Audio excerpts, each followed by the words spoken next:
नाम है आपका? मेरा नाम शेर सिंह। शेर सिंह जी, क्या हुआ था आज? कुछ ना, वो अंकल जी इधर से भागते हुए चले आ रहे थे ना, कह रहे गोली मार दी, गोली मार दी जी। अच्छा, कितने थे वो? वो तो अंकल जो अकेले थे इधर से भागते चले आ रहे, वो नहीं देखे जी, जो मारने वाले नहीं देखे जी। अच्छा, हाँ जी, गोली लग रही थी उनको?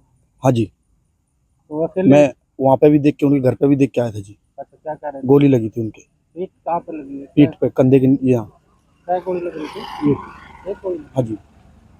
यहाँ आस पास चली है क्या गोली? अब इतना तो पता नहीं, इधर से पार्क के इधर से भागते हुए चले आ रहे थे वो जी। अच्छा, हाँ जी। तो टेलीफोन पे बात कर रहे थे वो? हाँ, टेलीफोन में बात कर रहे थे किसी से, मेरे गोली लग गई है, भाग के आओ जल्दी। और उनने अपने घर से चाबी मांगी गाड़ी से, तत्काल वो गए उधर। क्या नाम था पता है? उनका नाम तो नहीं पता नहीं जी। अच्छा, कितनी उम्र होगी? उनकी उम्र भी नहीं, उनके 2 लड़का लड़की हैं उनके, शादीशुदा लाके जी। क्या बजे की बात है ये? ये करीबन 1 घंटा हो गया वो। हाँ जी। ओमेक सिटी है? हाँ जी, ओमेक सिटी, सेक्टर 28।